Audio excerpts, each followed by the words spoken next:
Hey guys, it's me, Oxy. Sebenarnya video pertama kemarin mengenai mental illness, banyak sekali yang datang ke aku dan tanya mengenai, Kak, kalau aku habis nonton drakor terus aku nangis, apakah aku depresi ya? Kak, kemarin aku habis keculek terus aku nangis, apakah aku depresi ya? Kak, kemarin aku habis motong bawang terus aku depresi ya? Kak, kalau gini aku depresi ya? Kak, ini itu dan sebagainya, itu sebagainya. Mungkin banyak dari kita yang masih bingung mengenai sedih dan depresi. Sebenarnya, apakah ada hubungan kesedihan dengan depresi? Nggak perlu bingung, di video ini kita akan bahas mengenai 6 perbedaan depresi dan kesedihan. Bersama saya, Oxy Vegetario, di channel Pintu Jiwa.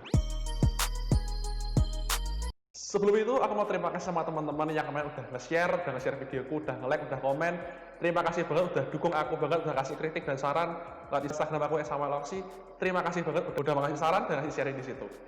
So, hari ini kita akan bahas mengenai kebingungan-kebingungan kita mengenai apa sih yang menyebabkan perbedaan depresi dan kesedihan. Kadang kita hanya merasa sedih akan suatu kejadian, tetapi kita sampai mendiagnosis diri kita sebagai orang yang punya depresi. Atau kita beneran punya gangguan depresi, tetapi kita hanya menganggap itu sebagai kesedihan belaka. Ini yang menjadi kita kebingungan. Nah, kenapa topik ini penting kita bahas? Sebenarnya, berdasarkan riset, 25% populasi di dunia ini memiliki gangguan depresi. Artinya apa? 100 orang yang kita temui, 25 orang itu mempunyai gangguan depresi. Sebanyak itu, teman-teman. Jadi ini merupakan salah satu video yang penting untuk kita ketahui apa yang membedakan orang sedih dan depresi.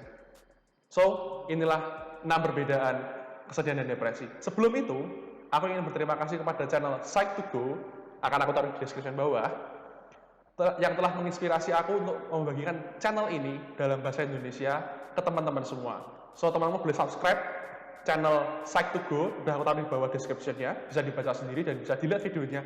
Videonya keren-keren semua, dan teman-teman wajib baca kalau yang penasaran tentang psikologi banget. Oke, let's move on. Perbedaan yang pertama, kesedihan adalah bentuk respon akan suatu kejadian. Semisal, kucing peliharaan atau anjing peliharaan kita meninggal. Lalu kita merasa sedih, dan kita setelah itu bisa move on dari pengalaman itu. Itu kesedihan. Adalah suatu reaksi dari suatu kejadian. Tetapi, kalau depresi adalah mental illness atau gangguan mental. Itulah yang menjadikan perbedaan. Depresi adalah gangguan mental, kesedihan adalah reaksi emosi kita terhadap suatu kejadian. Itu yang membedakan, perbedaan pertama. Perbedaan kedua, perasaan sedih hanya bertahan beberapa waktu saja. Semisal setelah kita kehilangan anjing peliharaan kita atau kita kehilangan kucing peliharaan kita hanya akan sedih selama let's say 1-2 hari, it's fine, itu nggak apa-apa. Itu kesedihan, teman-teman. Tapi depresi membuat kita merasa sedih hampir setiap saat. Itu yang jadi perbedaan. Kesedihan adalah perasaan kita di waktu itu terjadi.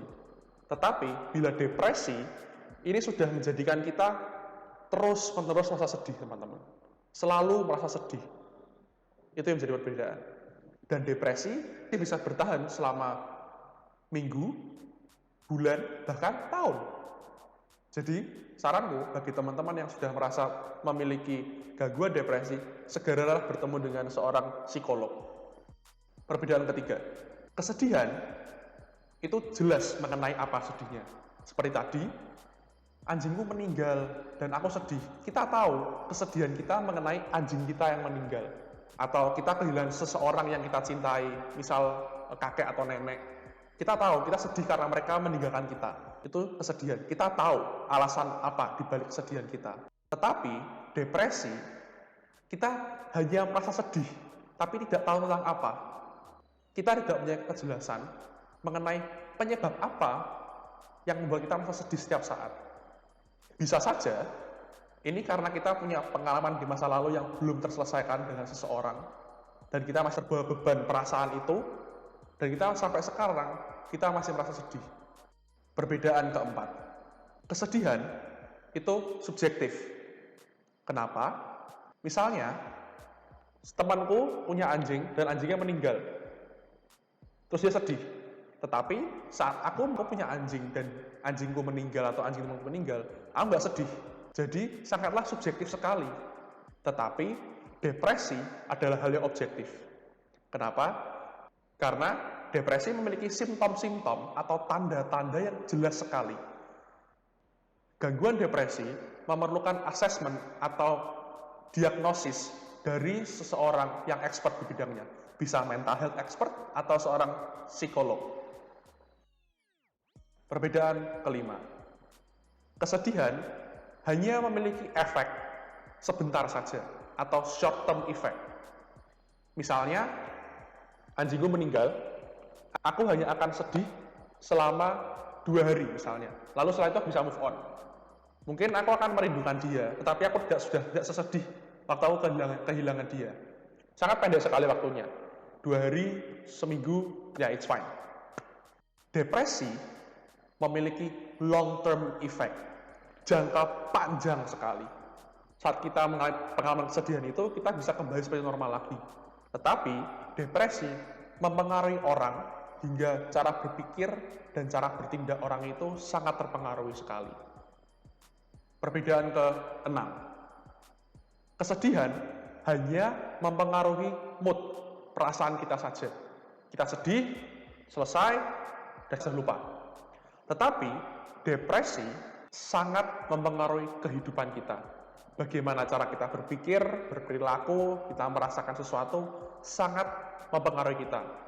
Bahkan bila depresi kita sudah parah, kita bisa mengalami tidak bisa tidur atau mengalami insomnia atau hypersomnia, kita jadi kurang bisa nafsu makan, kita jadi kurang merawat diri kita sendiri.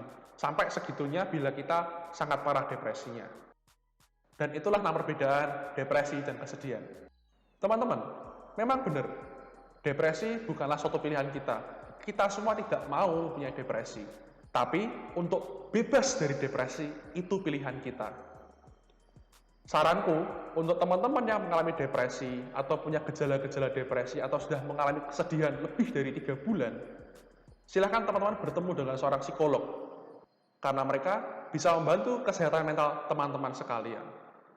Mungkin dari kamu ada yang nggak merasakan seperti ini, tetapi mungkin teman kamu atau siapapun, pacar kamu, saudara kamu, keluarga kamu, memiliki gejala-gejala seperti ini, silakan share ke mereka, silakan bagikan ke mereka informasi mengenai ini, agar mereka dapat lebih terbantu, mereka lebih dapat dimengerti, dan mereka lebih memiliki harapan hidup untuk lebih panjang lagi.